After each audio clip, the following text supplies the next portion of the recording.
Fala, meu povo! Meu nome é Cristine, pode me chamar de Cris, até tia Cris pros íntimos. Nosso objetivo hoje aqui é conversar sobre documentos médico-legais. E esse assunto é importante tanto para quem é médico quanto para quem está na condição de paciente. Se tu é médico, tenha em mente que a redação de um bom documento médico-legal faz parte do teu ato médico. Não adianta fazer diagnóstico mirabolante, prescrever remédio maravilhoso, se tu não consegue colocar isso no papel quando te é solicitado. A redação de um bom documento vai evitar, dentre outras coisas, que tu tenhas aquele paciente que fica indo e vindo pedindo complementação de documento e até implicações legais, judiciais presentes no Código Penal, como a gente vai ver mais pra frente. Ao mesmo tempo, se tu é paciente, ter um bom documento médico legal em mãos te corta muito caminho dentro do pleito que tu está precisando.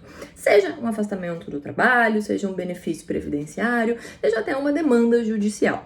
Ter em mãos um bom documento médico legal te corta esse caminho, agiliza a resolução do teu problema e evita que tu tenha que pedir documento complementar, que tu tenha que entregar cada vez mais e novos documentos, inclusive que a tua solicitação seja mal interpretada, eventualmente até negada, porque tu não tem um documento bom e completo em mãos. Então, vamos conversar sobre documentos médicos legais e o que tem que ter, para que serve, o que precisa, como é que se faz, para que a gente usa, tá? Vem comigo. Antes de mais nada, só esclarecer que essa conversa ela vai ser dividida em algumas partes. Primeiro, para o vídeo não ficar muito longo e também para ninguém enjoar mais do que o mínimo necessário da minha voz. Tá? Então, vamos lá, vamos começar. Documentos médico-legais. Os principais documentos que enquadram nessa categoria é a notificação compulsória, o atestado, o parecer e o relatório. Especificamente no vídeo de hoje, nós vamos conversar sobre o documento mais comum, mais clássico, que eu tenho certeza que todo mundo, 100% das pessoas que estão aí do outro lado, em algum momento já tiveram em mãos, que é o atestado médico. Tá? O atestado médico ele pode ser uma declaração simples, oficiosa, administrativa ou judicial. A declaração simples, como o próprio nome já diz, é uma declaração que é simples. É a clássica declaração de comparecimento em consulta, em que o fulano esteve no serviço tal, de horário tal a tal, do dia tal, para fins de consulta. Tá? Não tem uma regra muito específica de como que ele deve ser redigido, né? É só realmente declarar alguma coisa a respeito daquele paciente de maneira simples e direta, sem lá grandes compromissos, tá? Exceto com a veracidade. O atestado solicitado pelas academias, né, que algumas academias cobram que se entregue de aptidão de atividade física para iniciar as atividades, também enquadra aqui como uma declaração simples, tá? Simples e direto. O atestado oficioso, que é aquele atestado para fins de falta ao trabalho, ele já tem uma resolução do CFM, número 1658 de 2022. Eu vou deixar o link na descrição, caso alguém queira consultar na íntegra, tá? Essa é a resolução que regra a forma como os atestados devem ser redigidos, incluso o atestado oficioso, que é aquele que o paciente recebe, encaminha para o seu empregador e fica um período afastado do trabalho por um motivo de saúde, tá? Dentre as regras que devem ser observadas para a redação de um atestado oficioso, né, isso é, de um atestado para fins de falta ao trabalho, é que ele deve ser legível, não pode ter garrancho, não pode ter rasura, não pode ter dúvida do que está escrito ali, tá? Tem que ser legível e entendível o que está escrito naquele documento, tá? Tem a letra ruim, faz no computador e assina, tá? Se tem a letra boa, faz à mão. Não importa se é a mão ou no computador. O que importa é que quem recebe esse documento consiga ler o que está escrito, tá? O diagnóstico pode constar se houver autorização do paciente. Essa autorização ela deve vir expressa no atestado. Tá? Outra coisa que é obrigatória é o tempo de afastamento, né? Porque esse atestado vai ser encaminhado pelo empregador. O empregador não necessariamente tem condições, tem conhecimento na área da saúde e, pelo menos em teoria, o documento tem presunção de veracidade e ele deve ser cumprido se respeitar as regras.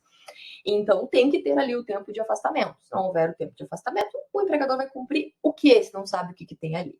Tá? Então, o tempo de afastamento é obrigatório constar, juntamente, obviamente, com a identificação do emissor, que pode ser por assinatura e carimbo ou o número do CRM.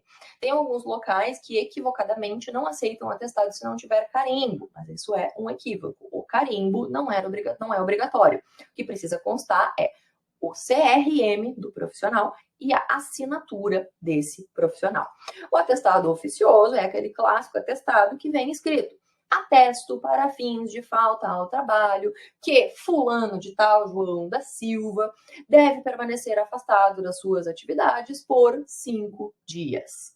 E o diagnóstico pode ou não ser acrescido desse documento de acordo com a autorização ou não do dono do atestado, que é o paciente. O paciente autorizar, a gente pode colocar o diagnóstico sim, tá? Lembrando que essa autorização, ela não pode ser só verbal, idealmente essa autorização tem que vir expressa no atestado. O paciente tem que olhar, ver aquele documento e dizer: eu autorizo a divulgação de diagnóstico, e assinar o documento que está sendo autorizada essa divulgação. Aí aqui eu faço um parênteses bem rapidinho.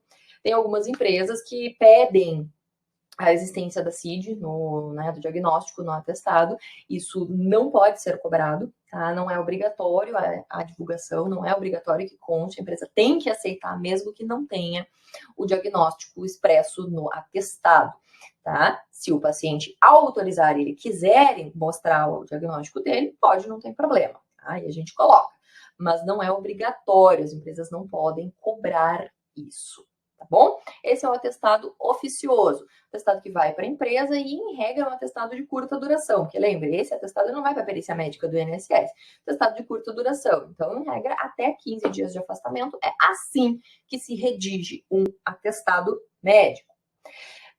Atestados mais longos, que são aqueles atestados que vão ser avaliados, vão ser periciados por um médico perito, né, INSS ou em outro serviço, são os atestados administrativos. E esses atestados também são regrados pela Resolução 1658 de 2002 do Conselho Federal de Medicina. E a redação dele é um pouquinho diferente do atestado oficioso. Tem algumas regras a mais que precisam ser observadas. E a existência dessas regras se dá porque esse atestado vai ir para as mãos de um perito no serviço de perícia. E esse perito é quem tem a responsabilidade legal de conceder ou não o benefício previdenciário que está sendo pleiteado pelo paciente. Só que tenham em mente que este perito não conhece o paciente, está conhecendo, na grande maioria das vezes, ali naquele momento da perícia. Por consequência, o atestado médico se torna importante para respaldar, para subsidiar e para embasar a decisão do médico perito. Portanto, precisam ter realmente mais informações que ajudem nessa decisão. As informações que precisam obrigatoriamente conter num atestado administrativo, um atestado de fins periciais que vai ir para avaliação do médico perito, por exemplo, no INSS, uma delas é o diagnóstico. Tá? Ao passo que no atestado oficioso o diagnóstico é opcional, pode ter ou pode não ter, no atestado administrativo é obrigatório, tem que ter o diagnóstico. Se não tiver o diagnóstico, o perito não vai rediagnosticar esse paciente, né? Então tem que sim ter o diagnóstico, que pode ser codificado ou não, né? Mas tem que ter o diagnóstico. Extremamente importante ter os exames complementares que esse paciente fez e o resultado desses exames, tá? Tanto para a questão de confirmação diagnóstica, quanto de confirmação, né, de conduta, de definição terapêutica, quanto de prognóstico, quais foram os exames complementares que esse paciente fez. Obviamente, não precisam constar todos os resultados de exame, precisam constar aqueles resultados que são importantes para a definição previdenciária desse paciente. Né? Quais que são importantes? Depende de cada caso, né? Mas o profissional, em teoria, deve saber quais são os exames que são importantes que constem nesse documento para subsidiar a decisão do perito. A conduta terapêutica, assim como o histórico terapêutico, também é importante. Quais as medicações que esse paciente já usou, qual foi a resposta que ele teve, qual que esse paciente está usando agora, qual é a previsão de segmento, vai trocar, não vai fazer cirurgia, não vai, qual é o segmento de conduta que esse paciente, que se prevê que esse paciente faça. Isso também é importante. Tá? As consequências à saúde do paciente é aqui que o médico assistente convence o perito a respeito da sua opinião de que essa pessoa precisa do benefício previdenciário. O que eu espero que aconteça se essa pessoa não receber o benefício, se ela não ficar afastada do trabalho, enfim. É aqui que a gente, como médico assistente, vende o peixe, né? Tem que explicar por que esse benefício é importante. Outra coisa é o prognóstico, que é extremamente importante. Né? O que é prognóstico? É o que se espera da evolução do quadro desse paciente. tem cura, não tem cura, se vai melhorar, não vai melhorar, qual é a previsão de tempo que eu acho que leve para melhorar, ele tem perspectiva de fazer outros tratamentos ou não tem, o que eu espero do segmento desse paciente. E aí, o tempo de repouso estimado, que o médico acha que vai ser necessário. O médico perito tem que seguir esse tempo? Não, a definição é do perito, mas a sugestão do médico assistente é importante para ajudar a embasar, a respaldar essa decisão. Tá? Essas informações aqui, elas precisam constar num atestado administrativo. É chato, é cansativo, é demorado de redigir, vai dar um documento grande? Vai, mas é importante. E não só é importante, como é necessário legalmente falando. Lembre-se que o CFM normatiza que esses documentos devem ser redigidos dessa maneira, tá?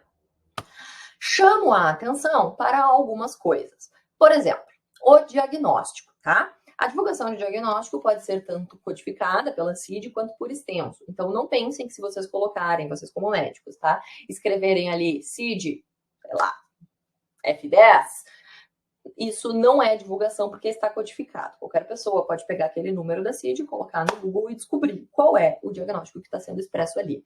Tá? Então, pode ser codificado, pode ser por extenso, não é obrigatório que seja CID, e se for a CID, isso não significa que está escondido. Tá? E deve haver a autorização expressa do paciente nos atestados oficiosos, né? Nos atestados administrativos não, porque o INSS nem aceita o agendamento de perícia se não tiver CID. O afastamento do trabalho, a prerrogativa de afastar um paciente do trabalho, ela é exclusiva de duas categorias profissionais, que são médicos e dentistas, médicos e odontólogos. Isso quem diz é a legislação, não adianta me xingar, tá? São médicos e odontólogos que têm a prerrogativa de fazer o afastamento do paciente do trabalho, tá? É plenamente possível e aceitável que um profissional de saúde, um médico, por exemplo, ele não queira, no primeiro momento, redigir um atestado se ele acha que faltam informações a respeito daquele paciente.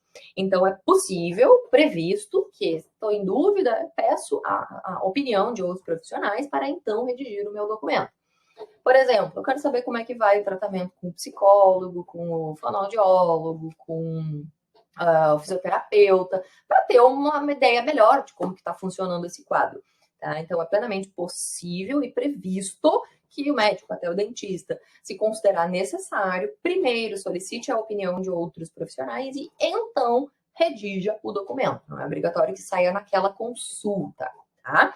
O que não pode, o profissional, tanto médico quanto dentista, é cobrar a mais por esse documento. O documento faz parte do ato médico. Então, eu estou atendendo esse paciente, o que for cobrado pelo esse atendimento inclui a redação do documento, tá?